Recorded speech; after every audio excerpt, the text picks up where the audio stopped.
You're tuned into the Writing Community Chat Show, the live streaming YouTube podcast that brings you the stories of authors, screenwriters, and more. Indie or established, this show's for the community, and we invite you to be a part of it. Head to the writingcommunitychatshow.com for more info. The WCCS. Together as one, we get it done. Hello and welcome to the Writing Community Chat Show.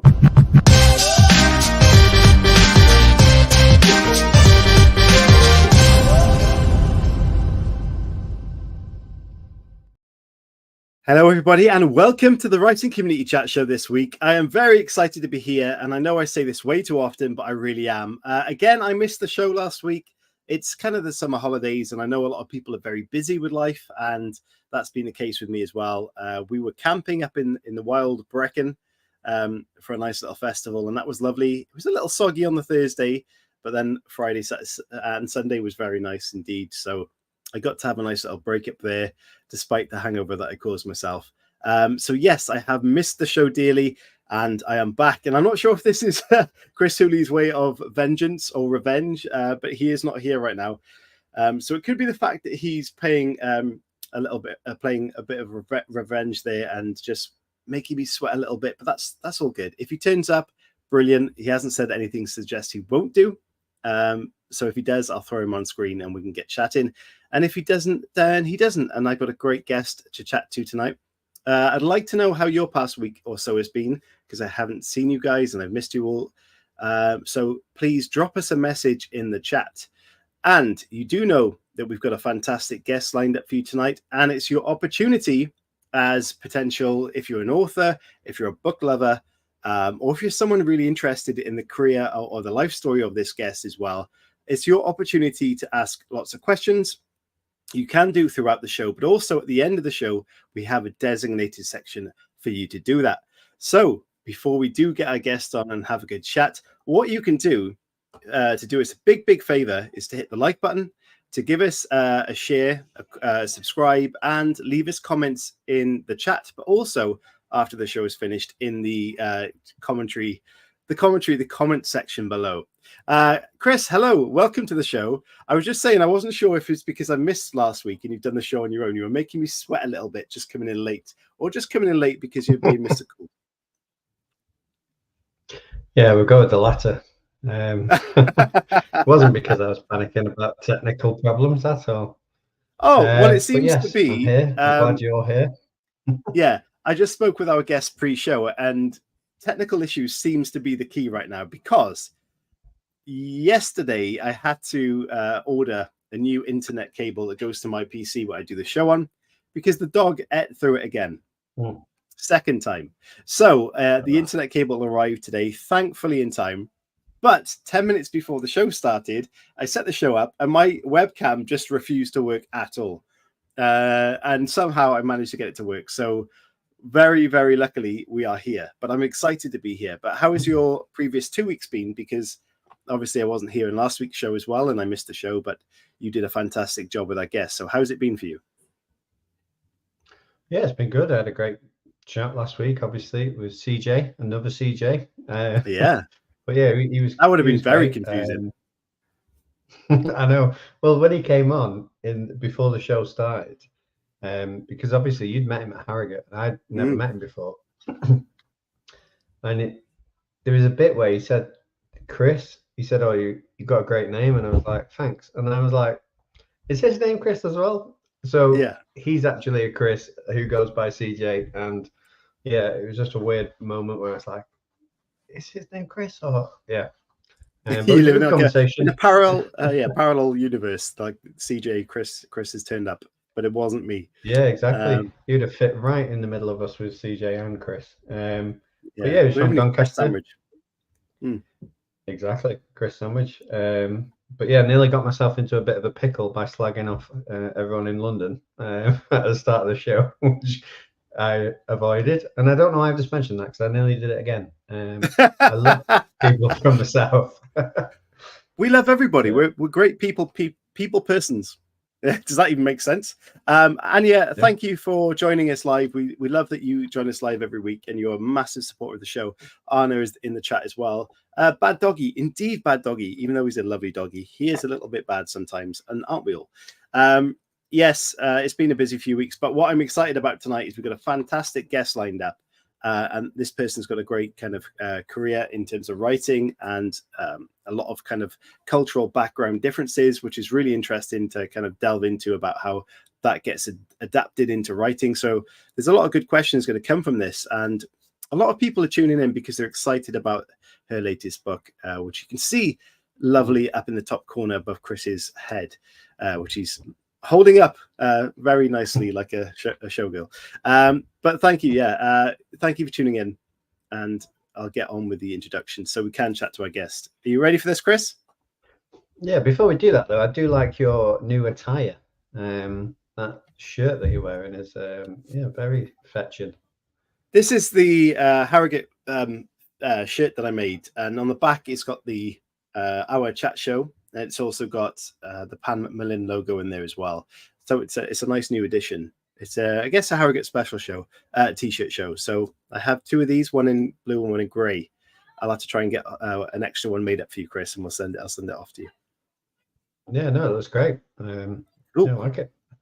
There's lots of merch on our Teespring store, guys, and you can get the link. In fact, on our YouTube channel, you can see some of it. If you ever want to buy that, please do so. It'll support the show, and you will look kind of cool. Maybe.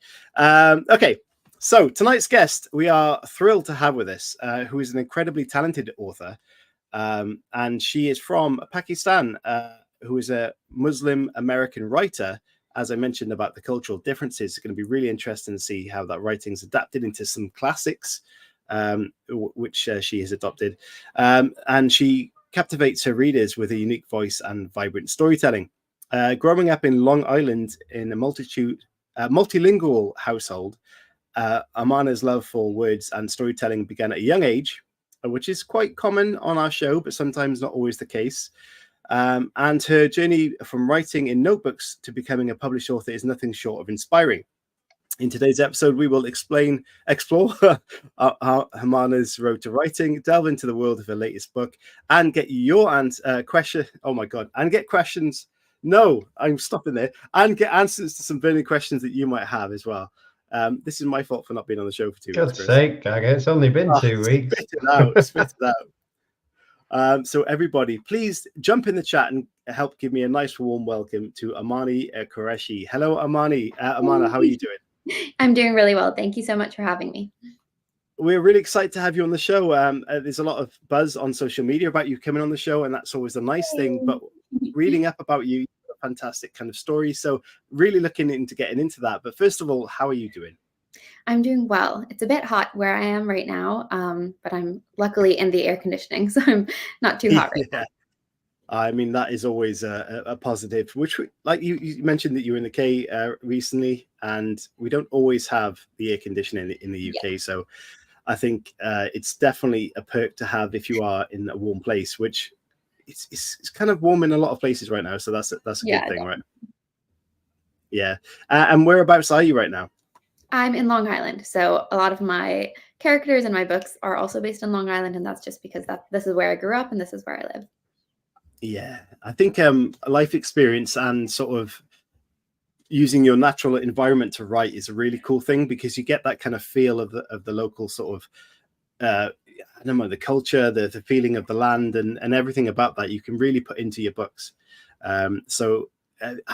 What's the kind of writing vibe like in Long Island? And have you had readers, obviously being from where you are and read books in that area, have you had any comments from them about how that has come across? Does that make sense? Yeah, I have. So I feel like there are definitely a lot of books that are set in New York. And when people hear about New York, they often think about New York City, like Manhattan or Brooklyn or, where a lot of the rush is. But I'm about 60 miles east of Manhattan. So I'm actually a lot closer to the Hamptons than I am New York City.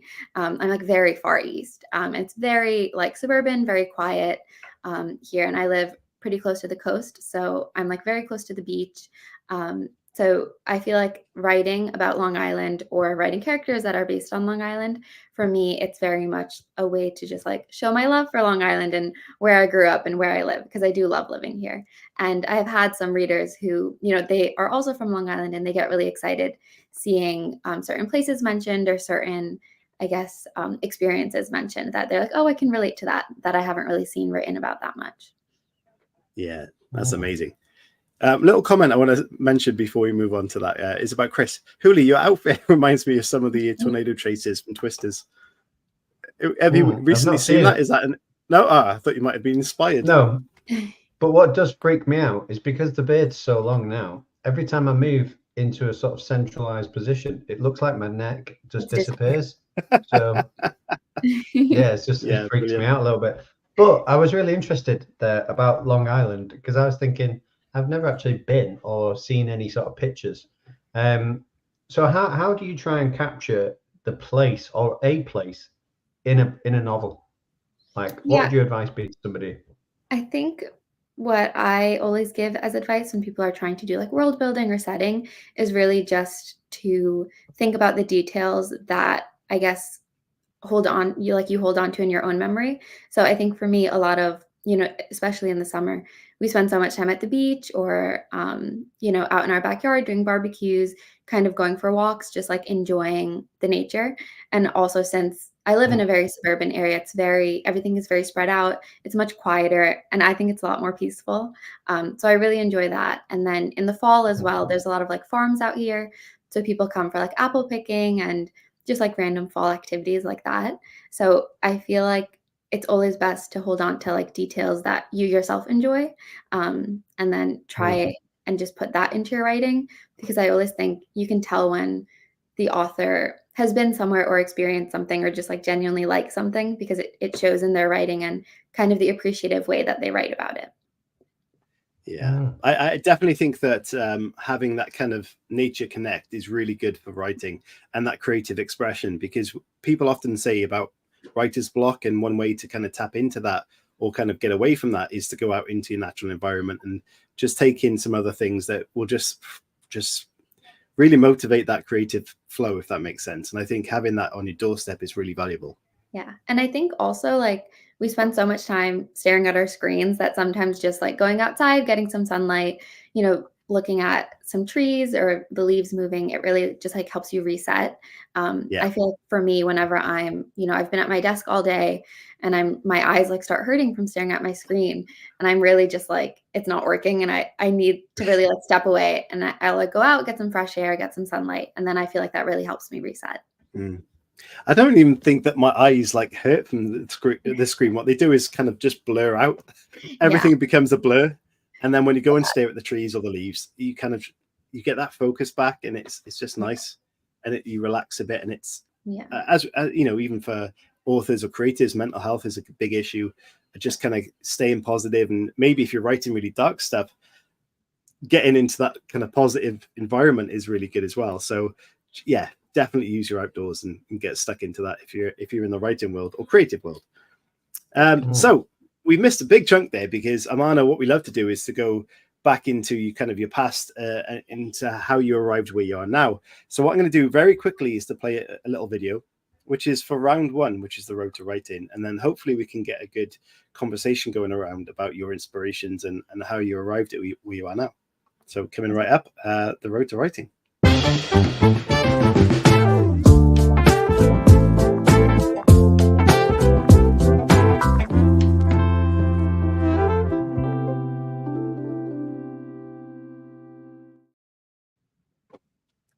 So, do you remember the very first time? I mentioned in the introduction about your kind of notes in school, but the first time in your mind where you thought writing was something you actually wanted to do as a passion, and when that became something more than a passion? Yeah, so when I think back on it, I feel like there's never a time that I wasn't writing. But if I really pinpoint it, I think when I was about like 8 or so, I wrote like a little story, and I remember I got like little images from like the internet and like added them to my story and printed it out and like made a little pamphlet and kind of went around and made everyone in my family read it. It was a very small story, but since then, I think I've consistently just loved the act of writing and creating. I love stories. And I think as like much of a voracious reader I was, there's always like more stories that I wanted to like read about or to see. And I think it just naturally became a way for me to like express myself. I think a lot of times too, I didn't know how to express myself verbally as much, but with writing, it was a lot easier, especially like complicated feelings or complicated things that I was feeling. Even like when I was younger, if I was ever like upset at any of my family members, I wouldn't know how to like have a confrontation, but I'd like write like a little letter and then like give it to them because I always felt that that way at least I could get what I'm feeling or what I want to say across.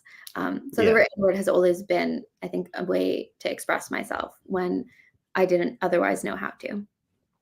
That's really good advice for someone who might struggle to get their feelings out. And I think people could adapt that in the later age of life. But as a young person doing that, was that something very exposing for you? And how did you deal with kind of putting your feelings on paper and letting other people read that? Yeah, so I think when I started out, it wasn't too difficult for me because I didn't feel I was writing more like I always loved reading fantasy, so I'd write like fantasy stories or things kind of in that vein, so it didn't feel too personal. It was more so about like coming up with a good story because I love good stories. But then as I got older, I think, and I did deal with more complicated things like as a teenager, as a young adult. It was definitely scary, I think, to not to write it down. I never found that part difficult, but difficult to kind of present that to someone else and have them read it because there is so much vulnerability in your writing. And then especially when it's kind of become a product, people judge it as a product. They don't really judge it as, this very human thing. So I think there was a bit of fear in that regard. But I think the way that I dealt with it was just to know that something that I think about a lot is that, every book isn't for everyone. And it's okay if like your book or your story is only for one person. And it's also okay if that one person is just you. So I think first and foremost, I always just try to stay centered and write the story that I want to write or write down what I'm feeling or expressing myself the way that I want to. And then if other people can relate to that, that would be great. But if they can't, I know that at least for myself, it was something good. Yeah. I think if you do that and you write for yourself, there must be someone in the same sort of mindset as you that's going to relate to that anyway.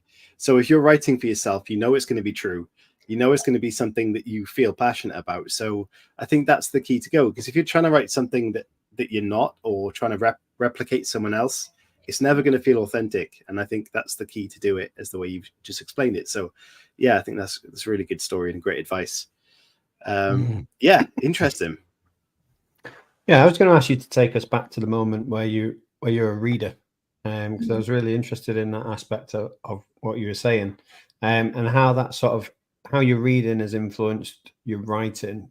Because I saw a post before actually of somebody saying that If I Loved You Less was a modern retelling of Emma, and I wanted you to see if that sort of resonated with you a little bit, or if it was because of your inspiration that you decided to write in this genre and things like that. Yeah, I think when I first started out, I loved reading so much, and I loved like the feeling that I got after I finished a really good book. So then I think a lot of writing also became wanting to recreate that feeling for myself and also for other readers, because I know kind of how special like a really good book can be as a reader. So if I could somehow create that feeling for someone else, that would be really special for me. So a lot of, all the books that I've written or the genres that I've written in, they have been by some part inspired by books that I love in that genre. And with If I Loved You Less, it's a retelling of Jane Austen's Emma. And I like love Jane Austen. I love, period dramas. I love like all that stuff. So, and I think I was actually largely inspired to write this book when I watched the 2020 Autumn to Wild adaptation of Emma, the film version. I just thought it was so funny and such a fun movie that I felt really, really inspired to kind of take that story and put my own twist on it. Especially because in the movie, a few of my friends watched it as well. And the character of Mr. Woodhouse, Emma's father, he like really reminded me of my dad. And a few of my friends who watched it, they like told me like, oh, Mr. Woodhouse is literally like your dad.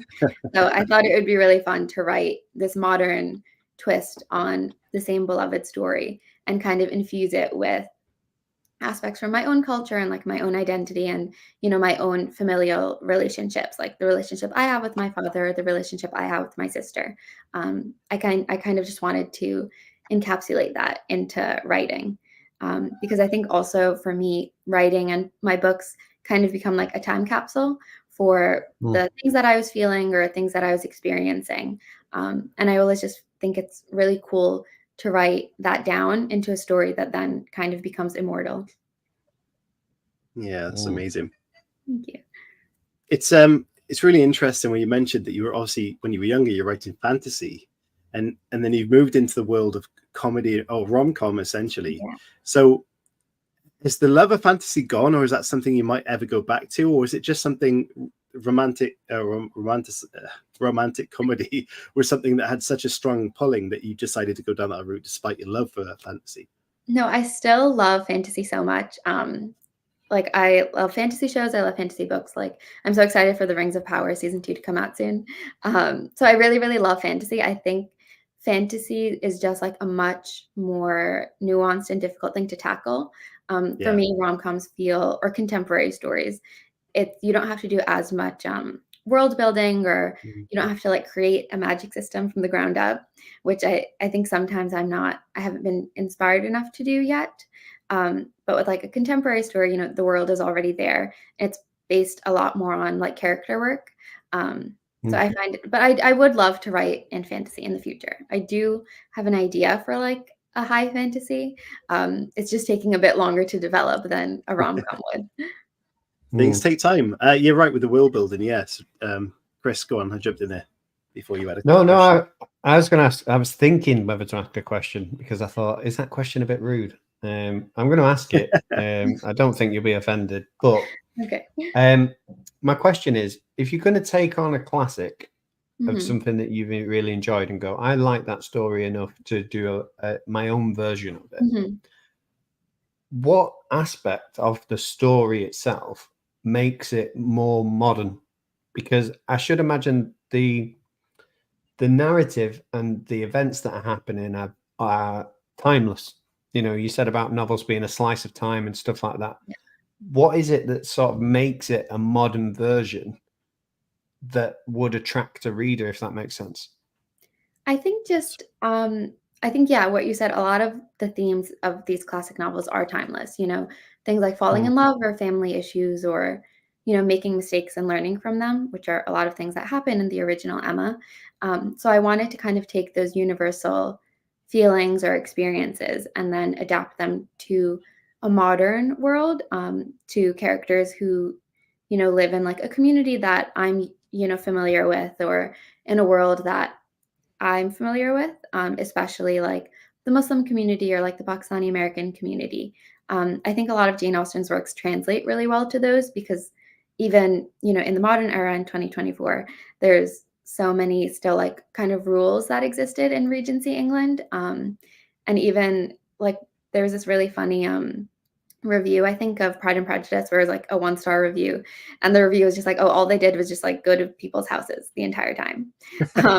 Which, you know, it's similar in Emma. They have like so many like balls or tea parties or picnics, which when I was retelling it in the modern world, it also still included a lot of those things, because I feel like in like Pakistani society right now, or like the Pakistani American community that I'm a part of, a lot of it is just like, you know, dinner parties or like picnics or seeing each other. So a lot of that stuff I felt like was easy to adapt just to like the modern world, but then add kind of these other modern elements, like, you know, things like how people behave in the modern world that, you know, they weren't really doing in Regency England, or, you know, certain, I think, ways that we've progressed in our thinking since then. Yeah, brilliant. Yeah, hopefully that. We'll get, that was a great question, Chris, as well. Okay, I like that. We'll get a bit more deep into your latest book very shortly, but just before we do get to that, what I want to do is ask the question on what the turning point was from when you were writing the fantasy books or when you were writing as a younger person. What was that turning point or pivotal moment when it became more of a career step for you? And do you remember what that was like and how you felt about that? And how did you kind of approach getting that kind of step to progress? Yeah, so I think I was kind of writing stories on and off completely like throughout grade school. I think I started my first story when I was like 8, but that was like a very short, small story. But then I think when I was in middle school and I started reading more like chapter books and longer stories, I also was inspired to write a longer story. And I remember in 6th grade, I started this story, and every kind of day or every other day, I would have this goal to like write a chapter, because then the next day at school, in between periods, when like me and all my friends were at our lockers, I would like pull the chapter out of my bag, and then like my friends would read it and like they'd pass it along. I think I got in trouble one time too, because we were like all reading when we were supposed to be paying attention. So that was also just a really fun experience, I think, to have other people read my story, and kind of, my friends would then ask me like, okay, you have to write the next chapter. Like, what happens next? What happens next? So I really enjoyed that aspect of my writing being read and like enjoyed by other people. So then after that, after I finished that story, I kind of wanted to keep going in that vein. So I continued writing. And I think when I was in like 8th grade, I wrote like a proper full length novel that I was like, okay, I should look into, what publishing is like, if that's like a possibility, or if that's, what it would be like. And I think at that time as well, I saw Tahira Mafi's books. And she's also like a hijabi author who had written in the young adult fantasy space. Her books are dystopian. So I think when I saw her succeeding in that area, it really inspired me to be like, oh, that's something that I can do as well. Because before that, I had only ever seen, people who didn't look like me choosing that as a career option. So it didn't really seem like a possibility of something that I could ever imagine. But when I did see Tahira Mafi succeeding, I was like, oh, so I guess, maybe that's something that I could do as well. So that was really when I started researching like the publishing process and like literary agents and like query letters. And I started sending out query letters for that first story, I think around then when I was like 14, which didn't amount to anything. It would be another, I think, like 5 or 6 years before I got a literary agent. But throughout that entire time, I was consistently writing different stories and, submitting to agents and submitting to people, trying to kind of get my foot in the door. And it was a really difficult process. So when I did get my first, literary agent and my first book deal, it was very, very exciting. I can imagine. What I really like about what you mentioned there is how you utilize your friends to spur you on reading those chapters, and they're requesting more and more of that work. So it's almost like a switch, because most authors live quite a solitary life, and they'll write their works and try and get it published. And only then, when people start reading it, will they hope to get some feedback. They might have beta readers or family members that, let's be honest, may not give the most honest answers. Whereas if you've got all these friends coming back to you and demanding more, that gives you that confidence to carry on, I think. So that's really nice from your sort of friendship circle. But I'm interested, well, you touched on being a Muslim author breaking into the publishing industry, that you didn't have many kind of people to look up to in that sense. So did you face any challenges as that kind of person stepping into that world? And do you think you have any advice for anyone else that might be in perhaps a minority in the publishing world when they're trying to get into that business? Yeah. So I definitely did face difficulties. I think even till today, I face difficulties because of my identity. Especially because I write stories that, feature elements of my identity. I think if I was writing stories about, like white characters or majority type of characters, I probably wouldn't face as many difficulties. But, even when I was sending my work to literary agents, a lot of times I would hear things like, it's like too niche, or like it's not really relatable, or there isn't really like an audience for these type of stories. But I think there's this word in Urdu. It means to be like really, really stubborn, kind of, even just like to a really extreme extent. So I think I am that way, where I was just very, very determined. So even though it was like so many years, literally like hundreds of rejections, it was still something that I was really passionate about and something that I really wanted to do.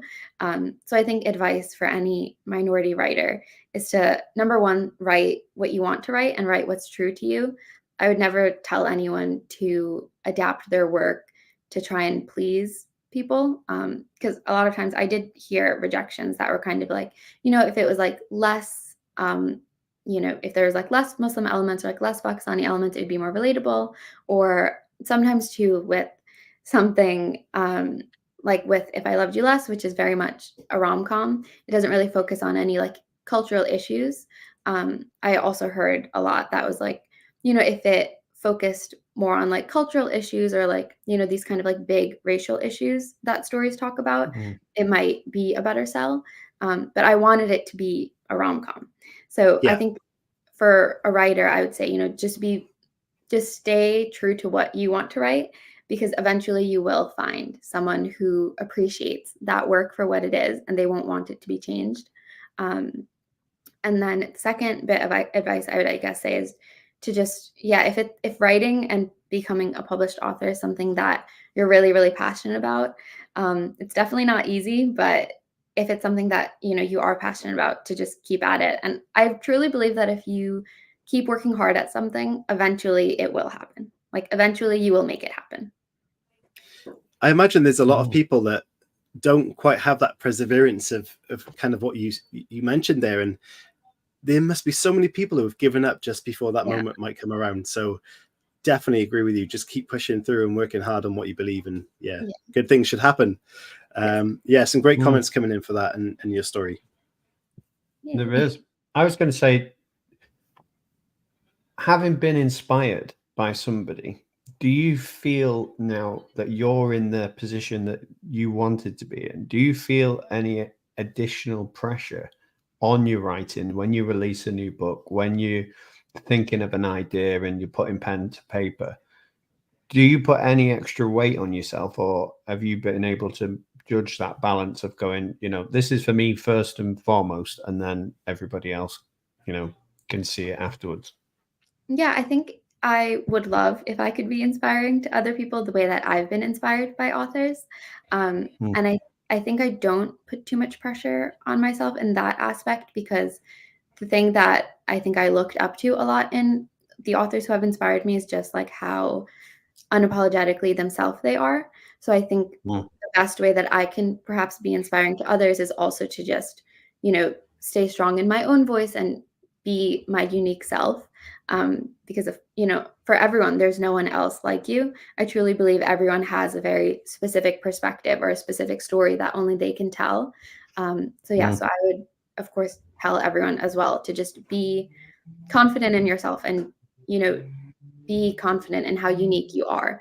I think it's a lot of times we're told that being different is bad, or it's something wrong. But I think actually it is, those differences that become like your greatest strength.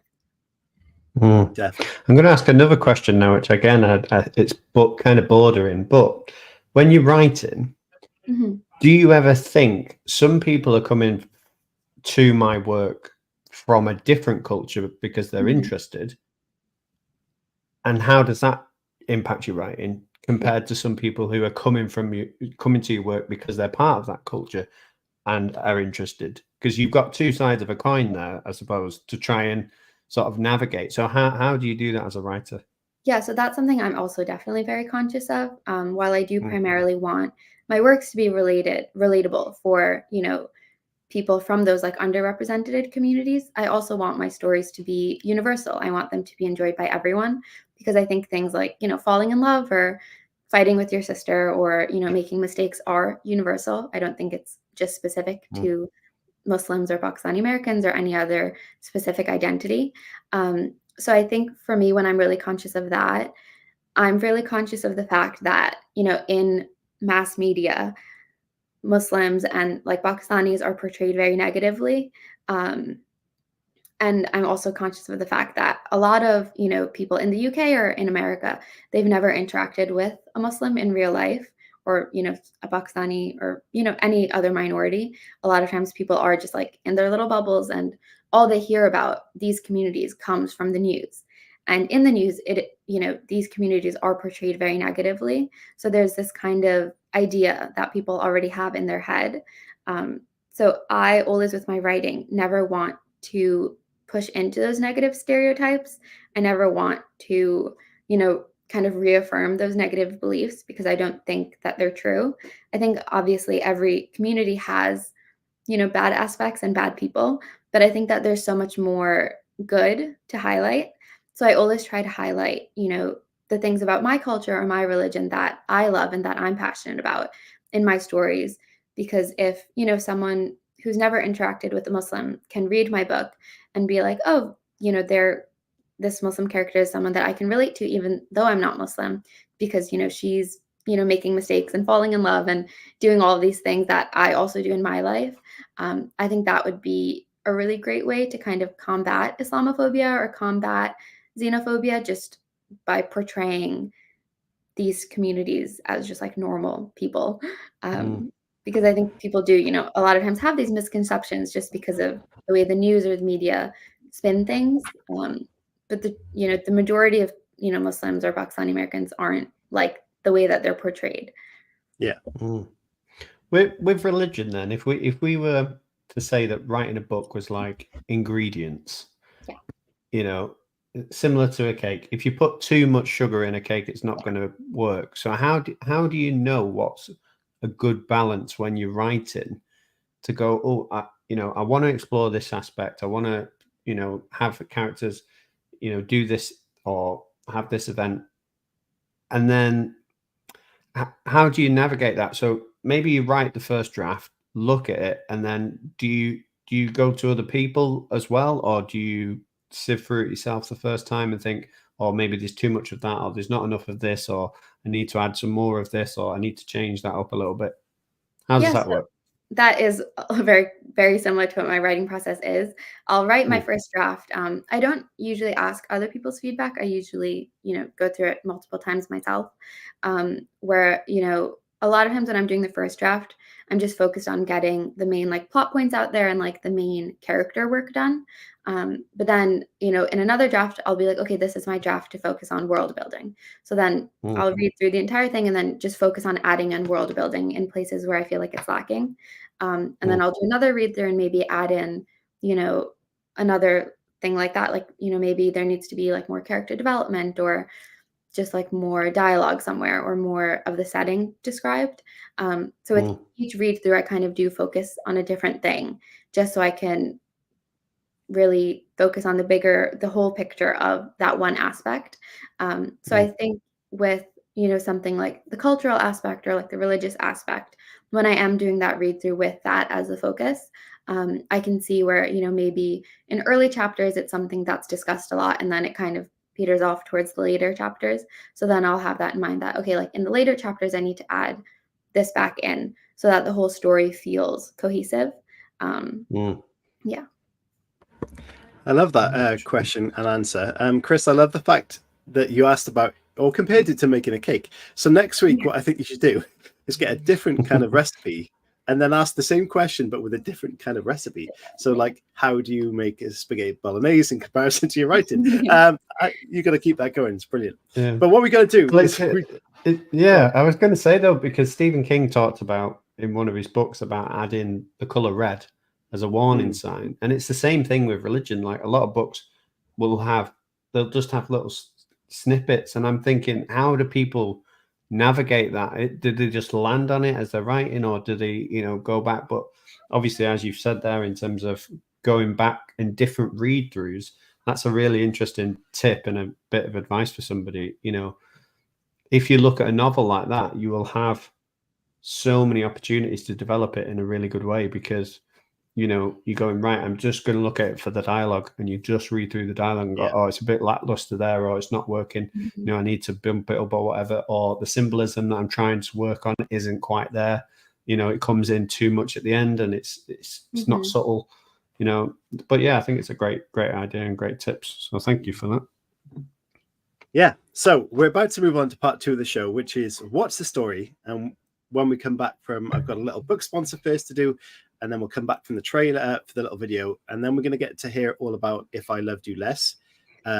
got some of the reviews to read, going to hear your thoughts on the book, and hopefully, Aamna, you can pitch it to us. Okay. Yeah. But first of all, we got a trailer from Matthew Kent, who was very nice, kindly sponsored the show with his book. And if you want to promote your book on the show, get in touch. You can do that. So we're going to play the little trailer for that. The link is in the description. Go and check it out, and please support the authors that support this show, because we're here to promote them as well. And then we will get part 2 of the show right up. So first of all, The Sorceress of San Antonio. So here's the trailer.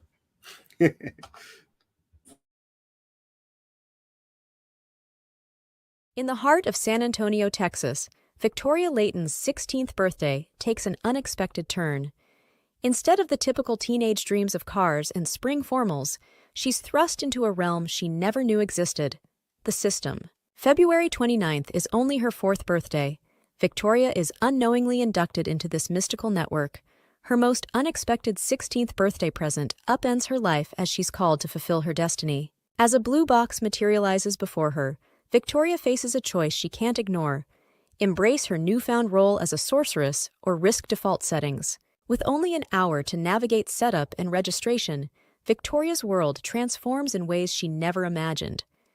As spells and sorcery become her reality, Victoria must navigate a path fraught with danger and intrigue, all while hoping for her father's recovery and a semblance of normalcy. Join Victoria Layton on a journey where urban streets intersect with fantastical realms, and every decision shapes her fate. In this thrilling blend of urban progression fantasy and Liti RPG elements, Victoria's journey will test her courage, unlock her potential, and reveal the magic within. There you go. Fantastic trailer for The Sorceress of San Antonio. Thank you, Matthew, for supporting the show. Link in the description, guys, if that tickled your fancy, a fantasy element there as well. Go and check that out. So yeah, thank you very much. So part 2 coming right up. A very quick trailer for part 2, and we'll get to hear about If I Loved You Less. Looking forward to that. So part 2 coming up.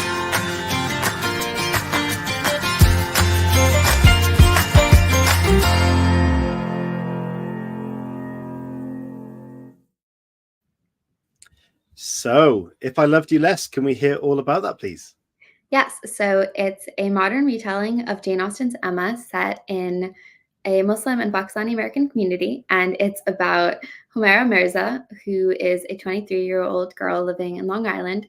And she's had some success with matchmaking for her sister and her aunt. And she's looking for the love of her life. And she thinks she knows what's best for her, but she will be proven wrong by a family friend / someone she kind of has like a love-hate relationship with. Yeah. The reviews for this is fantastic, and there's a lot of them. One of them I've got here, and it says, If I Loved You Less is an incredibly endearing rom-com that will leave you breathless and begging for more. The sizzling chemistry between the characters leaps off the pages, and their hilarious misadventures of the heart will have you laughing until your sides hurt. This book is the perfect pick-me-up for anyone looking for a light-hearted and fun escape. That's everything you want in that sort of book. Like I said, there's plenty of reviews that go into this kind of depth and appreciation. So are you someone that reads reviews, or are you someone that kind of takes on advice from reviews, or do you kind of just go with your mind and heart and think it is what it is? Or do you really get stuck into those sorts of comments? Yeah, I try not to read reviews because as an author, I think everyone always says you're not supposed to. But sometimes I will find myself just checking in and hoping that what I was trying to get across did get across. So it's always lovely to hear really nice reviews like that. But I don't go to reviews for criticism or feedback or anything, because I truly believe that everyone has, a unique opinion and a different perspective. So and all books aren't for everyone, if someone is looking for a fun rom-com, they might enjoy my book. But if someone, hates romance and they read my book and hate it, that is obviously because it's not written for them, or it's not, the type of story that would appeal to them. So I don't think bad reviews or people not enjoying your book is any like indictment of the book. I think, everyone just has such specific taste. So I always just try to really focus on my own opinion of the book, and write something that I'm proud of and something that I'm confident in. Yeah, definitely. Both you and Chris mentioned that it was a take on Jane Austen's Emma. But what specifically drew you to the character of Emma, and how did you balance kind of the retelling it in your sort of cultural background? Like Chris mentioned about blending it between what was the original story and bringing in readers from who loved that story in the first place to then experiencing it in a different way. Yeah, so I think what really drew me to the story was the main character herself, Emma Woodhouse. She is, described as being like really rich and beautiful and with kind of nothing, no problems, nothing to distress or vex her. But even so, I think she has such a complicated story and a complicated journey, where, maybe from the outside, immediately you wouldn't think that she'd have any problems in her life. And I think also I was really just drawn to her character because even Jane Austen said that she's a very unlikable character. But I really like her. I don't think that she's unlikable. I think she has, such a big heart, and everything that she's doing, even if she's, kind of saying things that aren't nice or doing things that aren't nice, it's coming from a place of her, just trying to do things for the people she loves. And I also really admire how she learns from her mistakes, and really develops as a character. I think nowadays sometimes people really can't handle complex like female characters like that, where they are a bit problematic. But I think in real life people are problematic and people do make mistakes and say wrong things or do wrong things. But if they're willing to learn from that and grow as a person and become better, I think they should be given the opportunity to. So that was really what drew me to her character. Yeah, we definitely have our flaws. Yeah, there's loads of great questions coming in the chat, which is brilliant. So keep sending them in, because we will have a section at the final bit of the show where we'll ask your community questions. So if you're watching now, pop a question in there, we'll ask it at the end. But my question was, obviously you ventured into rom-com. Now, the romance structure is pretty much always the same. However, I think the hardest bit is the comedy aspect in a rom-com. So how did you navigate that in this book, and what advice would you give to somebody about the comedy? Yeah, I think a lot of times too, books that are romance books are described as rom-coms, but they're not actually rom-coms. Like they're not actually funny. So when I describe If I Loved You Less as a rom-com, I do think that it has a comedic aspect to it. Hopefully other people also think it's funny. And I think just to work on that as a writer, it's really useful to kind of look at what's succeeded before and kind of look at precedent. So I love watching like rom-com movies. So I feel like I've watched so many and I watched them so many times. So to just focus on the aspects of those rom-coms that made me laugh, or, I watched them with my sister or my cousins or my friends, and there's particular scenes where, we're all laughing. So obviously those movies or even those stories, they're doing something right. So if you kind of pull those scenes apart and focus on them and see what kind of made it funny, kind of like deconstruct it. And then when you can figure out some of those elements, it can then help you in your own writing to try and rebuild those into your own story. And, I also have a really good time when I'm with my friends or my cousins. We're always laughing. I think we're all pretty funny. So I think a lot of times too, some of the funny scenes are just like snippets or like lines of things that my friends have said in real life, or even the father character in the book. I think he's really funny because he's just like really ridiculous, and he's very much based off of like my own father, who says very ridiculous things that me and like my sister think are really, really funny. So just, incorporating those real life and genuine moments into your story makes it authentic. How does your father, I'm presuming he's read the book? He hasn't. He hasn't? No. Does he know the character is kind of based on him in that sense? I think he knows a little bit. My dad is an engineer and he has not read a book since school, probably. Only manuals. Yeah, since he was like forced to read a book, he doesn't really understand reading. He's like very supportive of like my career and everything, but he hasn't read my books just because he doesn't read at all. But I think if he read the story and saw the father's behavior, he wouldn't think it was anything weird, or he would just be like, that's completely normal. And that's exactly how he That's should how be. it should be. Exactly. Yeah. Going back quickly, I know there's going to be questions coming in, so I try not to take up too much time here. But going back to the funny rom-com moments, you mentioned you've got quite a few of the favorites there. What stands out for you? Anything what you've watched or read that really kind of got you laughing, and like the review for your book, had your sides splitting with laughter? Yeah, I can't think of any off the top of my head. But actually in the back of the book, I did some fun like bonus material. So there is a list of like rom-coms that the sisters in the book like really enjoy. So those are all like my favorite rom-coms. I think for me, a really good rom-com is just, it like makes you laugh a lot, but then it also like makes you emotional. I don't think that a story should only be comedic. I think it should also like have that heart to it.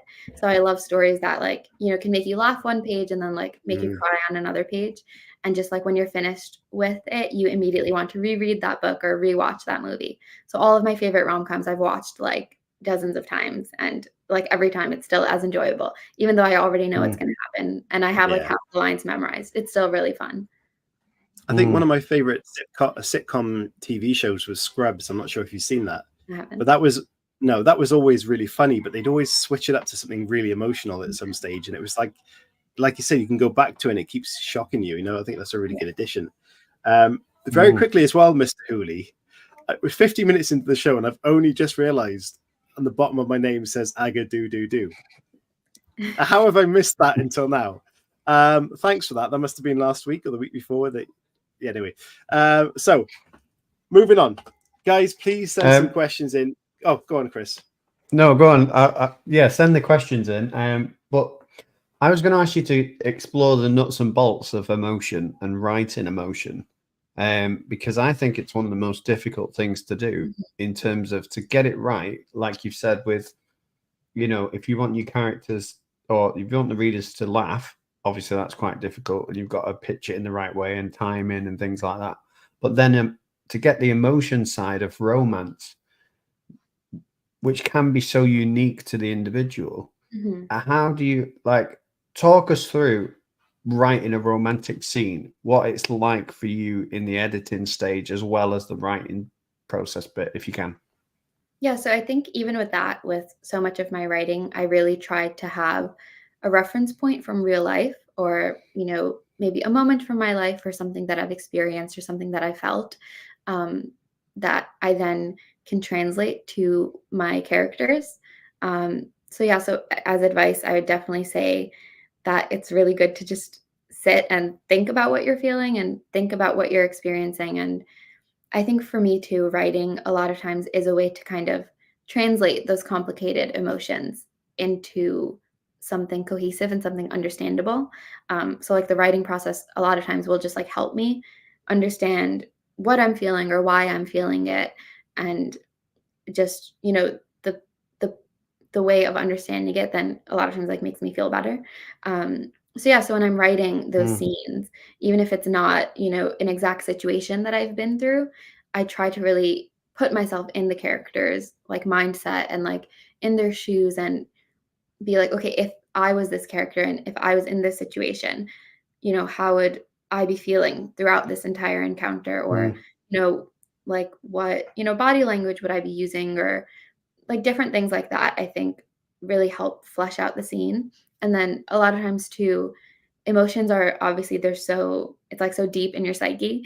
But you have like physical reactions to things as well. So, you know, people have like the way that they fidget or just like, you know, bodily reactions to things.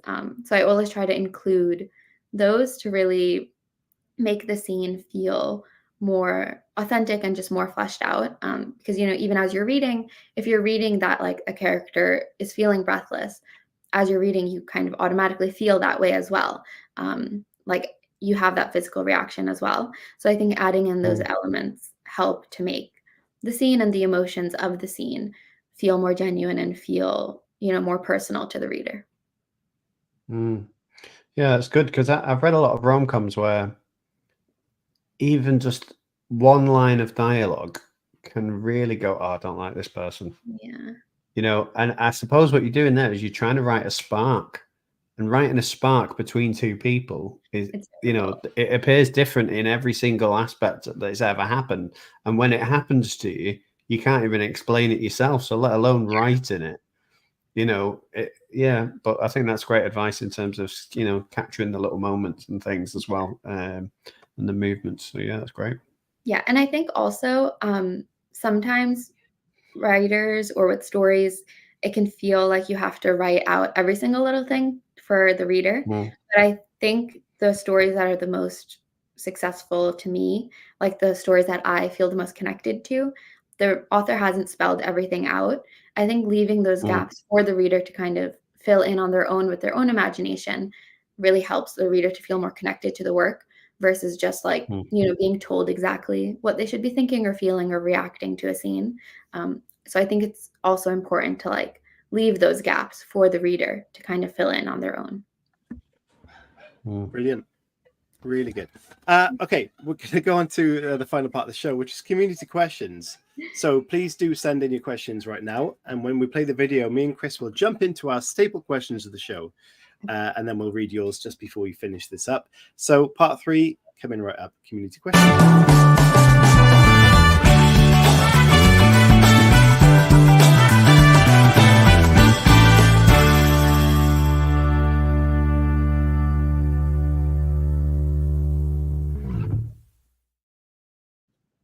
So, Chris, start us off, please, if you will.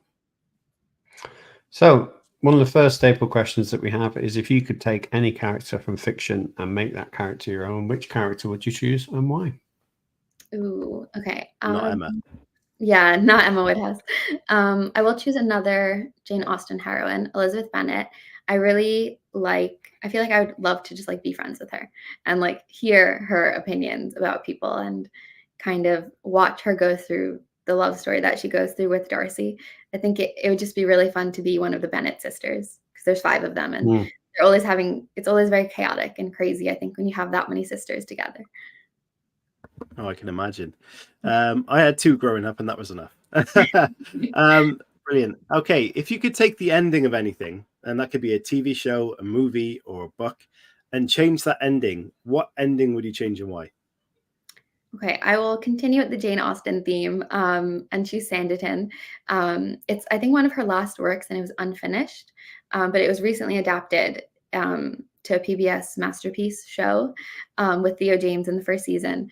And then the show got canceled and it like ended on a cliffhanger. But then it got renewed for like a 2nd and 3rd season because like all the fans rallied, but then Theo James didn't come back. So like they killed his whole character off and I was like very devastated. So I would have them not kill him off and have him end up in the happily ever after with the main character. Yeah, that's such a shame, isn't it? Because the character or the actors then, it's just mixed it all up. And when they bring shows or keep shows going and change the main actor, I think they're doing it with The Witcher as well. It just puts people off so much. And it's like, they shouldn't be allowed. Simple as. It really shouldn't. Yeah. Chris, carry on. Yeah, I was just reading some of the questions in the chat. Yeah, I was. I got a bit stuck there. Sorry. Maybe pop one of them up because there's a few good ones in there. Yeah, let's start towards the top then. I'm not sure how to pronounce this. Anyone? Ifar? Yeah, I think her name is Ifa. Ifar? Okay. Do you ever look back on your books and wish you did something differently or different, or feel yourself criticizing the published finished work? And that's a really nice question. Yeah, that's a really good question, which I think I would definitely find myself falling into. And like, I feel like I know myself. So that's why I don't read my old works that have been published. When they're like done and like out of my hands, I'm very much like, I don't want to read it anymore because I'm sure if I like read it, I will find something that I want to change or something that I wish I had done differently. And something that I always remind myself as well is like, I'd like to keep developing as an author and hopefully each book does something different, or grow. Like, I want to grow as a writer. So if I look at like my first book, which was now published 3 years ago in 2021, and I see things that I would want to change or do differently, I think that's, a good thing, because I should have developed in the previous 3 years. And, of course, nothing is ever going to be perfect. If, you can take a story and like for 20 years constantly be changing and tweaking little things. But I think as a writer, it's also really good advice to just know when you've done as much as you could and then let the story go. I think a lot of times writers struggle with that, where they can't ever like stop, or like they can't let the story go. But then, I think every story has its time, and I think when you've kind of done all you could. Yeah, definitely. Save Lockwood and Co. Hello to you guys. You got to hate it when shows are cancelled. Yeah, Lockwood and Co. When you look at the Lock Nation and the support we've had on the show interviewing Jonathan Stroud, it's amazing that has not been renewed yet either. And I hope they get it, because they're working so hard. Yeah. What a guest as well. Okay. Let's have one more from the community and we'll jump back onto one of our questions. Halo Scott, thank you so much. Were any parts of Emma difficult to modernize? Did you need to change anything major? Yes. So the original Emma is much longer, I would say, and there's a lot more smaller characters.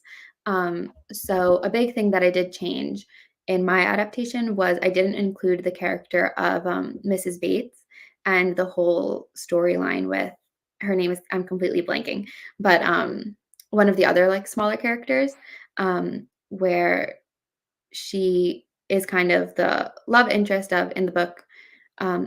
My character's counterpart of it is Rizwan, and she's kind of like Emma's rival in the original story. And then Mrs. Bates is this character who is part of like their societal group, but she's fallen on a hard time. So she's like still included, but she's kind of like, and she's very like chatty and kind of annoying to Emma.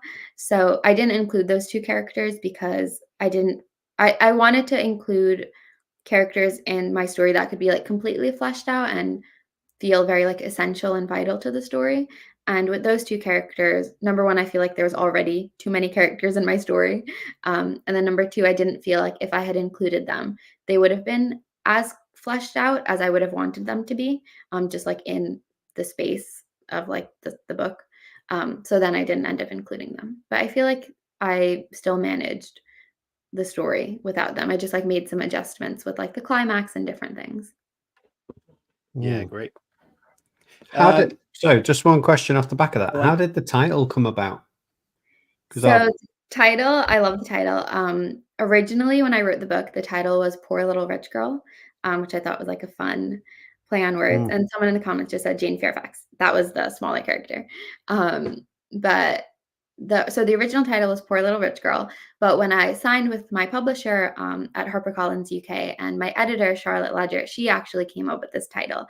And usually I'm like a hater of changing my titles because I'm like very attached to them. But I like immediately loved this title because it's one of like the most famous quotes from Emma that Mr. Knightley says to Emma in his like big love confession. He tells her that, if I loved you less, I would be able to talk about it more. So it's very like a very popular quote and very, I think, a famous line from the story. And I think it's just like a wonderful title. That's really interesting. Didn't know that. Yeah, I like it. Good. I was going to say, let's have one more from the community, and then we'll get on to your final questions there, Chris. And which one was it looking? Joseph, thank you for your question. He says top rom-com movies to watch as a writer. Chris, don't say anything.